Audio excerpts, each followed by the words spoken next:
Hey, all, welcome back to a Thursday, September 12th, 2024 edition here on the Chase Thomas Podcast. I'm still the aforementioned Chase Thomas coming to you live from Knoxville, Tennessee, Everything School HQ. We've got a jam-packed show for you guys today. We've got Vols baseball alum Griffin Merritt. He makes his debut on the podcast, a great DH transfer from Cincinnati a season ago on the 2023 Tennessee Vols baseball team under coach Tony Vitello. Very grateful that Griffin made the time to come on the pod to talk about what he's up to now, dental school, how he changed as a hitter coming to UT from Cincinnati, what it's like being a professional or being a college hitter at in the SEC, and learning as he went along at Tennessee. He talks about playing for Coach Tony Vitello, what makes Tony such a great recruiter and just great coach at Tennessee. Talk about the development of Christian Moore and Blake Burke over the years. Guys like Jared Dickey, who were just such great hitters that he played with a season ago, just so hard to get out. Dylan Dreiling, Kavaris Tears, and so many others. And what made Tennessee special for Griffin, and all that and more coming up next here on today's edition of the Chase Thomas Podcast. Don't forget, folks, you can watch this show on YouTube, youtube.com/Chase Thomas Podcast. Like and subscribe if you're watching us here. Well over 2,000 subs and growing more and more each and every day on our YouTube channel. Full episodes, clips, shorts, all the good stuff on our YouTube channel every single day. You can also listen to this show on Apple Podcasts, Spotify, or however you get your podcast. If you're listening to us on the audio format, please make sure you hit that pause button right now and leave this show a 5-star rating and write us a review. Let other people know why you like the show and all that good stuff as well, because it helps this very show continue to grow a little bit more each and every day. Tell a friend, family member, coworker about this podcast if you like it, and everything we've got going on here on the number one Tennessee Vols independent sports podcast that we do each and every day here on the Chase Thomas Podcast. You can check us out on our homepage, chasethomaspodcast.com, for all of my previous episodes, information about everything we've got cooking here on the podcast, and all that good stuff at chasethomaspodcast.com. You can also read me every single day at TPL Tennessee. Go check out all my columns and all of my Tennessee articles and writings and all that good stuff over there on the writing front. If you'd prefer to also read me, you can do so at TPL Tennessee today. All right, Uncle Darren, let's go. The Chase Thomas Podcast. My nephew needs me to record. See, I already hate it. I hate it. All right, we're back here on the Chase Thomas Podcast from still the aforementioned Chase Thomas, coming to you live from Knoxville, Tennessee, Everything School HQ. Joining me, old friend. He didn't wear glasses, I don't think, ever at the plate. There was never any glasses going on. Griffin Merritt, former DH at the University of Tennessee. Griffin, how are you doing, sir? I'm good, man. Thanks for having me. No, never wore the glasses up to the plate. I think Woody made me get my contacts right so I could see. But right now it's a little early, and I've been studying. I'm up in Columbus at Ohio State for dental school, so threw the glasses on for the morning. You had the job or the major that everyone knew. Like, it's kind of funny when college, everyone knew Josh Dobbs, aerospace engineering, and that was just talked about. It was just, Griffin's the guy going to dental school, right? Like, that's the dental. Did you get that a lot where you're like, you're the dental school guy, right? Because everyone's just thinking baseball, and you just don't really think about a lot of majors. And then I just think a lot of fans just seem to know that Griffin Merritt, the Cincinnati transfer, dental school, he's going to be a future dentist. Yeah, I did get it a fair amount. I think ESPN, like as you go later in the postseason, likes to take a random fact and run with it. And, that was, I guess, for better or worse, mine. I don't know. But I'll tell you what, dental school is okay, but it's not as much fun as playing baseball. If you got a call from Tony Vitello and was like, hey, I'm thinking about switching out my dentist, and I want you to be my new dentist, do you say yes? Do you get too nervous? Or you're like, I don't know, Tony. I don't know. No, I think he just got that nice contract. I think I would be more than willing to help him out. There you go. I mean, that's true. Who do you think of your old teammates at Tennessee? Who would you be like? I don't know if I want to have you as a client. Who would just like take over the dental office where you're like, oh, this is going to be interesting. I don't know if I want this for many years. Probably half of them, honestly. I will tell you, I live with a doctor who was in medical school when I first moved to UT for grad school, and it's just a reflex. We have to know. Like when we know that's what you're doing, we're like, hey, I hurt this while running. What's that looking like? What? I know you're not my doctor, but what do you think I should do here? And you're gonna get that for the rest of your life, Griffin. When people know you, they're like, well, what should I do with this? Yeah, I don't know. I signed up, so it's. Have you always wanted to be a dentist? I always knew I wanted to do something in medicine, and then I think the work-life balance of dentistry kind of attracted me to the profession and within medicine. So, I think, and like the fact that it kind of combines some different specialties, is in like, you could be a business owner if you decide to go private, and you can kind of like, you can do multiple things. I think that's probably what led me to that. But I kind of knew that I wanted to do dentistry as soon as I got to undergraduate. Baseball, like for me, like I was going to play, and be successful if that's what God wanted for me, and like play as long as I could. But like I always wanted to make sure like I had some sort of plan like on the back end. And I think there's like two ways to look at that. Sometimes people are like, burn the boats, like you got one, like put everything into baseball and like see like that's the only way to be successful. For me, like I kind of thought it was the opposite. I think like having the backup plan took a lot of pressure off of baseball for me. Like it wasn't, like this has to work, or like, I'm not going to know what to do with my life. Like it just was fun.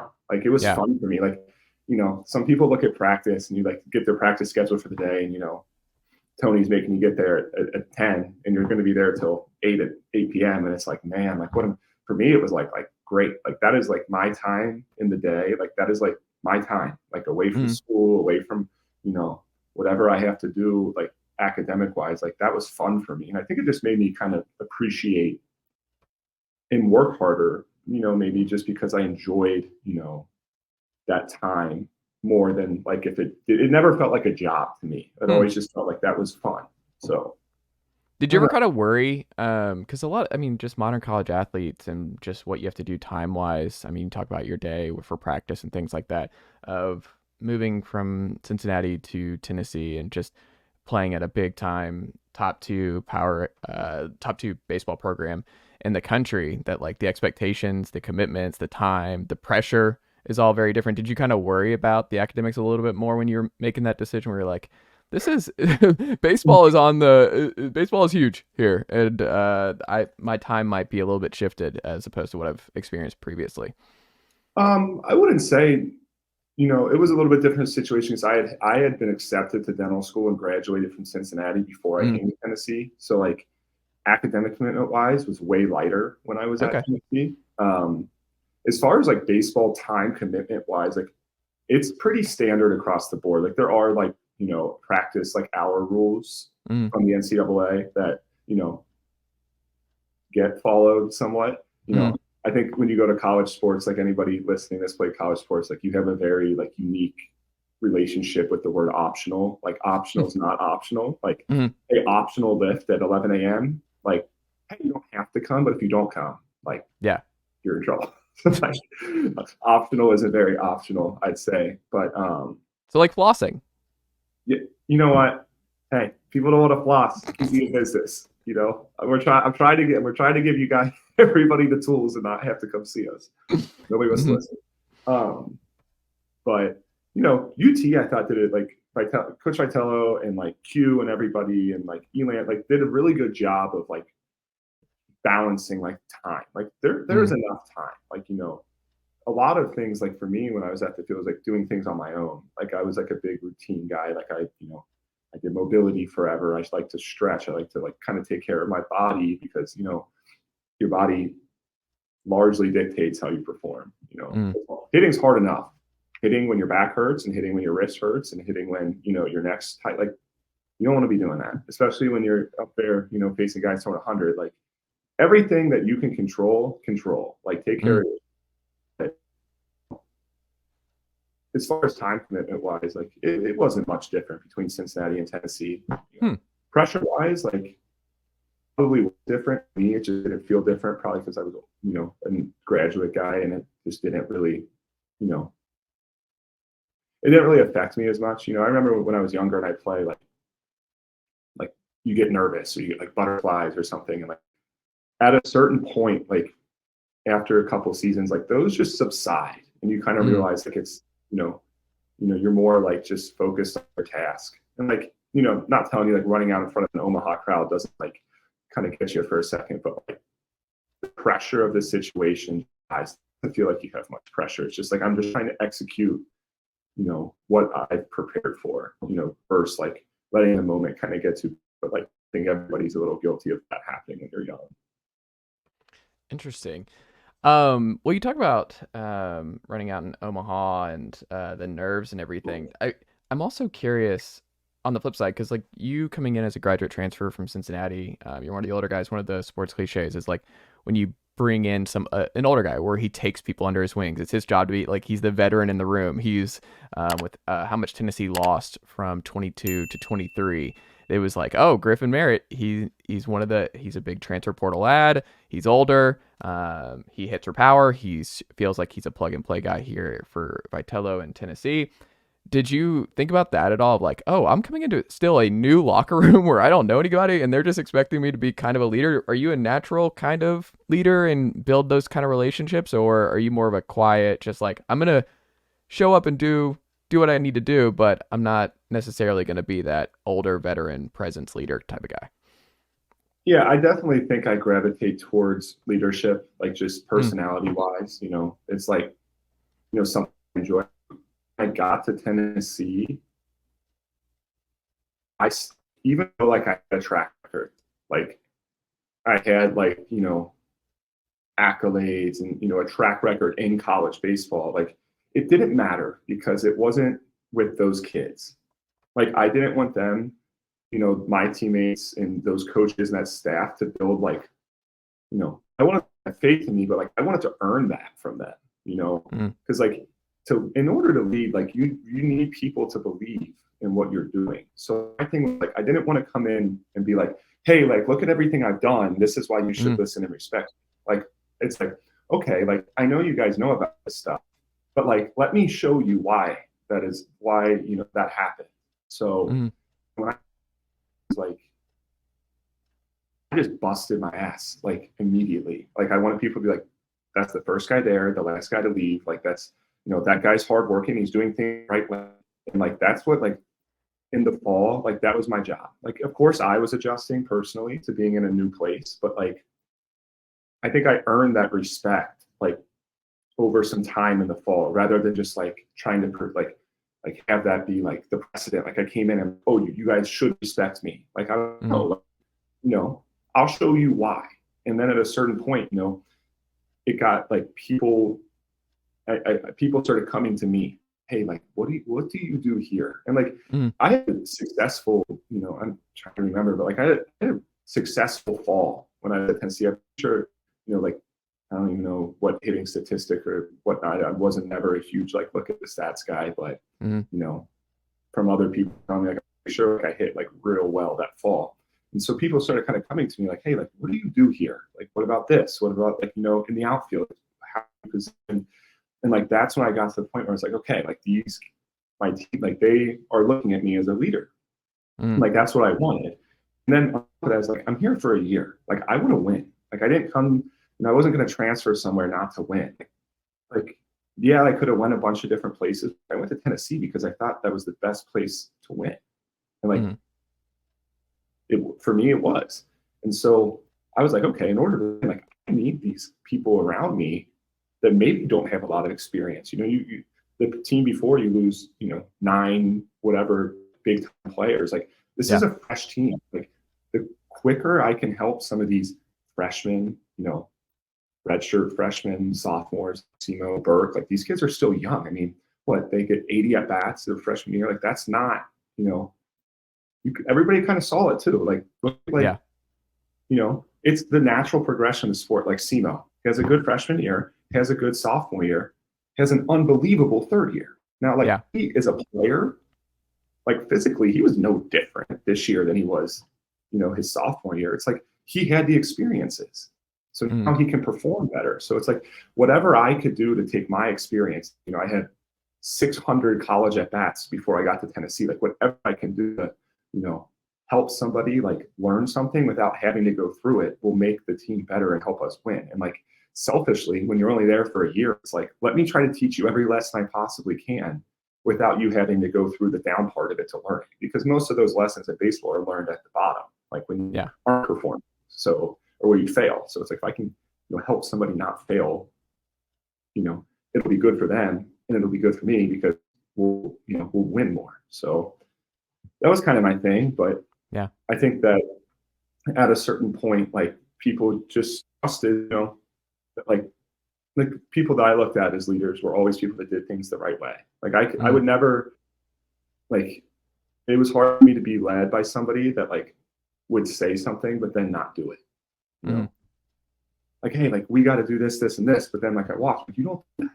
So like, I tried, I just came in and just said, I'm going to work hard and I'll show you guys why, I've had success and why, if you want to, like, I'll never push on anybody, but if you want to, like, I can, share my experience, my thoughts on things. So, yeah.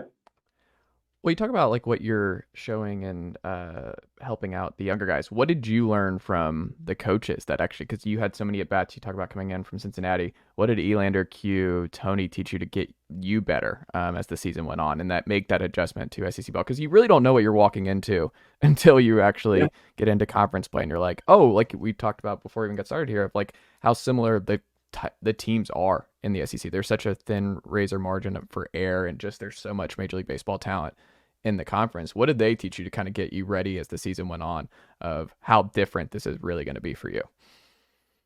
I think I had to make some adjustments in my game a little bit. The SEC is more like when I was at UC, it was more of like a mix of pitch conference. Like fastballs are usually, 90 to 95, like more movement, more sink, more, 4-pitch guys. The SEC is more, 95 to 100 high spin rate, and we're going to throw it under your neck.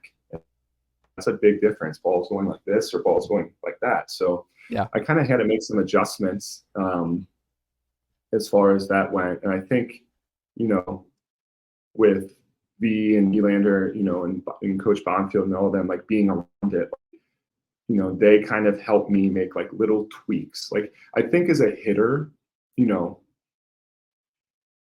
I was probably the most complete hitter that I've like had been in my career when I was at Tennessee, because I kind of had more tools in my bag. Like I went to like, there was times I could hit for power and there was times where like I was better matched up through the statistics to work account where I was, and like, that was hard for me at first to be like, okay, like this isn't like a great, like get huge, like a big swing matchup guy for me.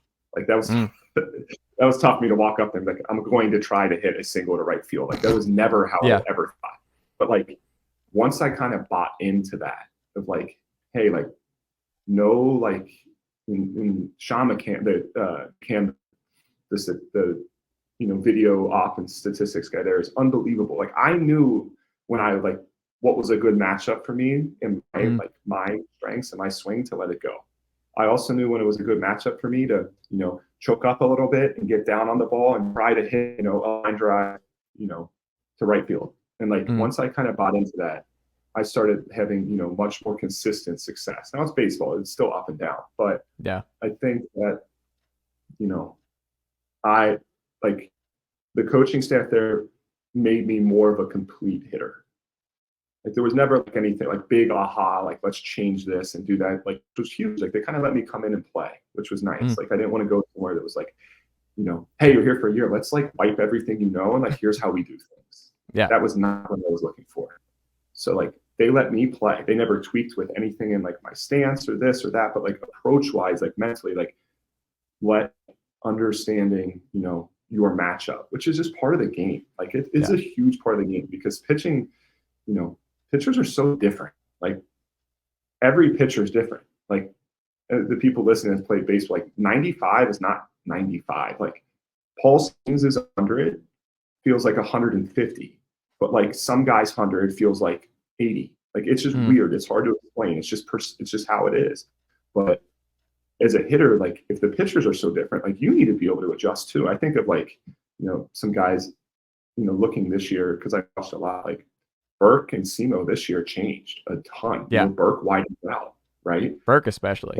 Picking spots in the game, spots and counts, matchups for him to like let his power go. And then he's also picking spots where Blake Burke's 6'4", 240 pounds, he's slapping line drives over the third baseman's head. Like he's hitting like Ichiro. But like that's how you become a complete player. And I think like Simo too. Like Simo learned to start hitting the ball to right field like consistently. Like he had all his power. He likes to pull the ball too, but like he learned to like become like a complete hitter over the whole field. And that's how everybody wants to chase stats and get stats and think that quantifies a hitter. But the more complete you are, like stats are averages. I'd rather guys that are complete hitters usually hit for a higher average. Jared Diddy, guys that can do a lot of different things at the plate usually equate to having higher batting averages than just like, oh, this guy can hammer the ball to left field. Okay, well, this is also the SEC. We're not going to let you hit the ball to left field if that's all you can do. Yeah. Final two things here for you, Griffin. Why do you think, Tennessee right now, number one recruiting class this past cycle, number two right now in the cycle right after that. Why do you think Tony Vitello has success as much as he does on the recruiting trail, both in the portal, both recruiting? You've experienced it personally. Why do you think everyone just goes to war for this guy and just clearly loves playing for him? Yeah, I wish I could just like give you like one thing that makes that, answers that question. I'll just be like everybody else and just say, you don't really know. I don't like, but he was the best recruiter. Like he was. For me, it was a touchy kind of situation where things were happening. I transferred really late. It was like end of July when I even got in the portal. And it's like, it's what he's good at. Like that is the strength is recruiting. He has plenty of other strengths, but like he is the best recruiter in the country. But it's because he's genuine, like being an older guy, like I could kind of sift through like, okay, what is this school's intention? What is this school's intention? Some schools when I was in the portal, like were bombarding me and they were like kind of pressuring and like on top of me, like, let's do this. And like trying to like, he was like, hey, I'm here. We're very interested. I'll show you that I'm interested, but like, I'm also going to give you your time and your space because I know like what kind of decision this is for you. But like, look, like just because like I'm backing off doesn't mean that like, we're not interested. Like, and then, when I came on my visit to Knoxville, it's just a hard place to say no to, like just the atmosphere of Knoxville and like, meeting the coaching staff and like, the city and the atmosphere, like it's a hard place to be like, hey, I don't want to be here. And, that it's hard to like kind of just, hit the, the nail right on the head with like an answer with that. But sometimes like, it's just what he's good at. Like it's hard to describe. It's just really what he's good at. And it's probably mostly because he is very genuine. And, what I kind of liked about it was, like, obviously as a graduate transfer, like they're not going to recruit you if they don't need, like if there's not like a plan for you, like why get a guy for a year to just throw him on the bench? Like, so like, I think there was always going to be a plan for me to like, that I was going to be able to, help the team win like on the field. But like, he also never was like, oh yeah, you're going to, play left field and hit third every game. It was like, no, we need a right-handed hitter and, it's a plus you play outfield and, like you can earn whatever you want. Yeah. Some schools are like, hey man, like we're going to plug you in the 3-hole and like you'll sit there the whole year. I'm like, I don't really like that. How can you say that? Like I like the atmosphere he's created and within the program of like, you can earn whatever you want. Like you can work hard. It doesn't matter if you're a walk-on, a scholarship guy, the number 1 draft pick, or some guy that nobody knows. Like you can earn whatever you want in that program. I think that's Stark. just work hard. Like, and you got to produce. Like, just because you work hard doesn't mean that you're going to earn things. Like, you have to produce. So, like, I wanted to play in a program where it was fair, and it was like, you know, it is that competitive kind of like feel. And he has a very good thing going. And, you know, now it's like he has that culture built, which is everybody wants the culture. It's the hardest thing to get. Yeah. He has the culture built, but now people like want to come play there. So now you're getting the players. So like throwing the caliber of the number 1 recruiting class or number 2, whatever, throwing them into that culture, like that's breeding success, like long term, like repeatable success over and over and over. And it's starting to like, you can kind of see like the plane like kind of taking off, and it should. There you go. Final say 30 seconds here, Griffin. Were you surprised at all? Because you were on the team the previous year when they were preseason number 2, and you saw like, I think that team was an amazing story, I think, by the end of it. And the resiliency of the 2023 team, I hope doesn't get lost in the lore of the last 4 years of this era, because I just think the adversity that y'all faced in particular was probably the most of any of the 4-year run. And it kind of set the stage, like you talk about Simo and Burke here. You don't get many 3-year players. Tony talked about it. It's like, that's just not very common of three years for these MLB guys, who Simo should rise up the ranks, and Burke too. But were you at all surprised that when you left Tennessee and you graduated and everything else, and you saw a lot of these young guys, Dreiling, Tiers and company, Xander having an all-time great run and just one of the best stories in, honestly, Tennessee sports history? Were you surprised when you were watching in Omaha and everything else that they went through it, and you're like, this just felt like they were on their way, and we got through last year and they needed that adversity a little bit to be like, we can win, like it's going to happen. Like, we're, even with a season where it's more of a struggle, we still found our way to Omaha, that we're going to break the door down at some point. Yeah, I would never say that I was surprised. I knew that they were going to be going through their own, changes, especially like on the mound, But if there's anybody to piece things together on the mound, like it's Frank. Like, Frank will make it work. And, I never had doubt that, Frank was going to be able to take whatever he had. I mean, you lost some serious talent on the mound.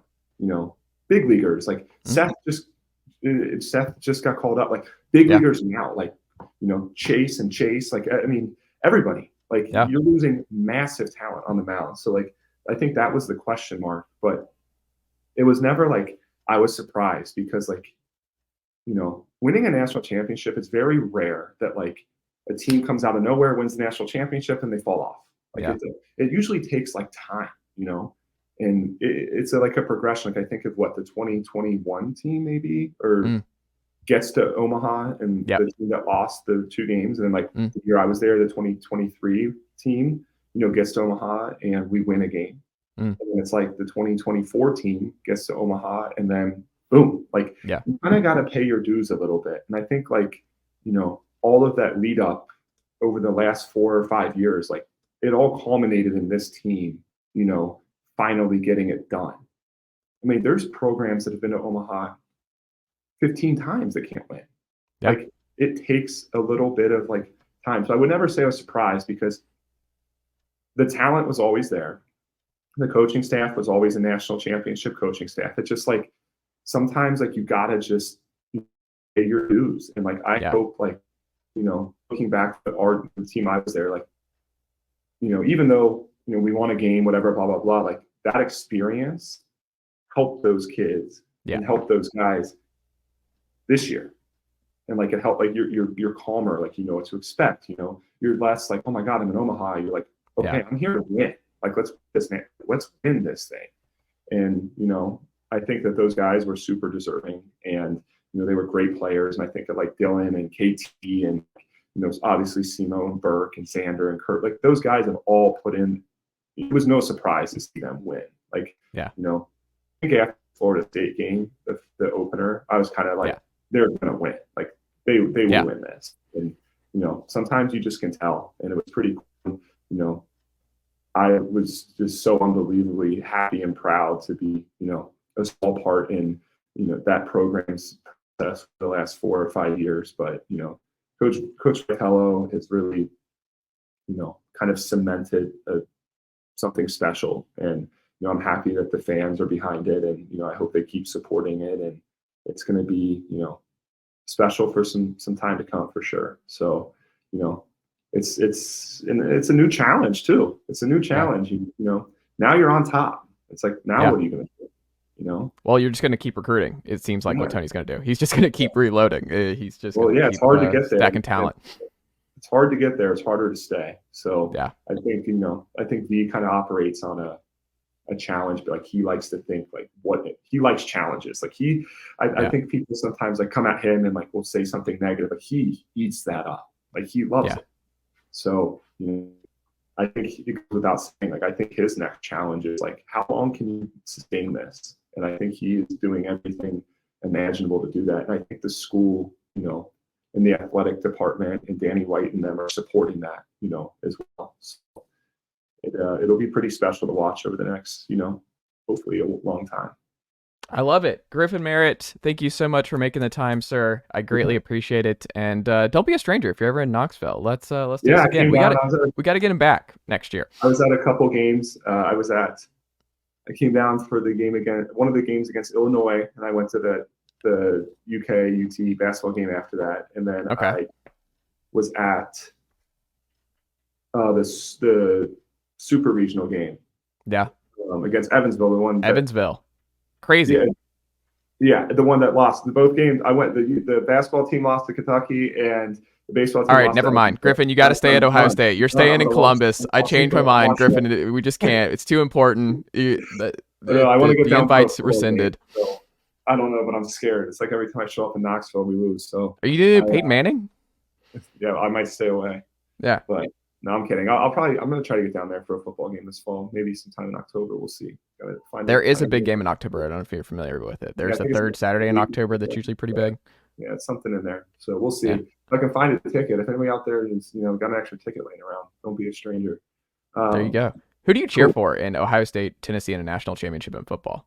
Oh, Tennessee. I'm not an Ohio State fan. Okay.